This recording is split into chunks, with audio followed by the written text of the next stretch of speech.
Some women have a sixth sense about these things, but I was not one of them. I thought I knew Luis, my high school sweetheart, better than anyone. We grew up together in this rural farming community in the Midwest, surrounded by rolling hills and fields of corn that seemed to stretch on forever. Our love was the kind that made people smile, the kind that seemed destined for happily ever after.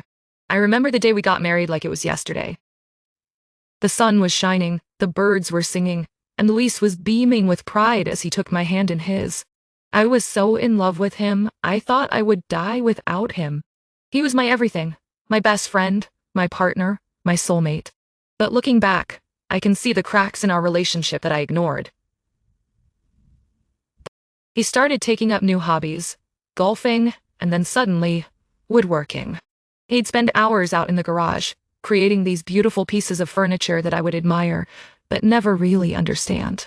He'd invite me out to join him, but I would decline, thinking he needed his alone time.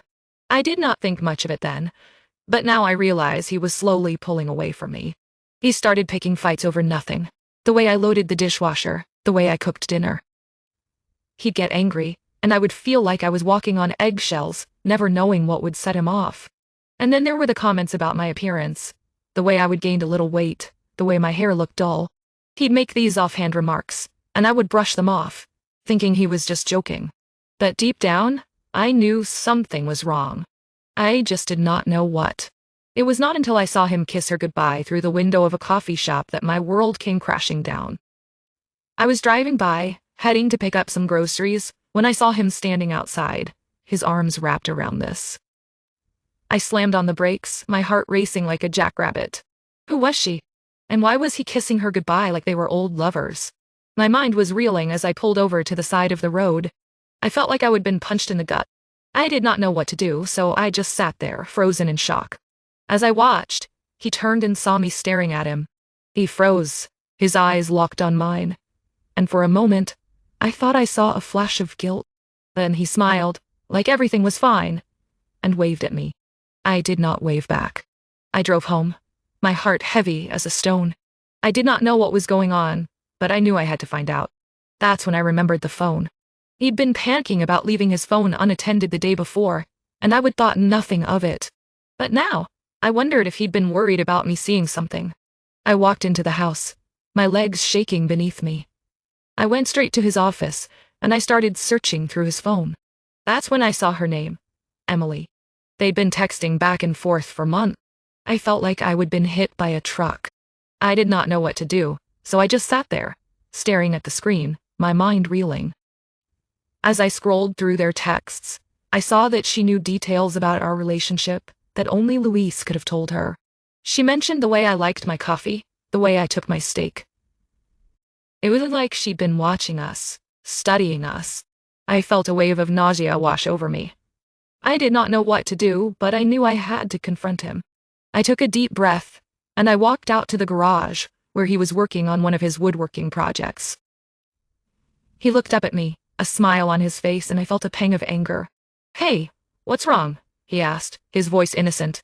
I held up my phone and I showed him the texts. I showed him the pictures of him and Emily.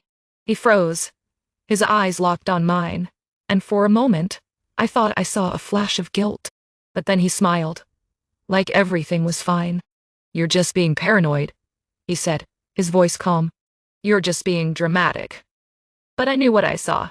I knew what I felt. And I knew I was not going to let him gaslight me anymore. "I am not being paranoid," I said, my voice firm. "I am not being dramatic. You're the one who's been lying to me. You're the one who's been cheating on me." He sighed, like I was the one who was being unreasonable. "Fine," he said. "I made a mistake. But it is not what you think. I was just stressed, okay? I was just trying to escape." Escape? From me? From our life? I felt a wave of anger wash over me. I felt a wave of betrayal. "You've been gambling away our savings," I said, my voice cold. "You've been lying to me for 12 years. You've been throwing away our future." He looked at me, his eyes empty, and I knew I was done. I walked away from him, from our garage, from our life.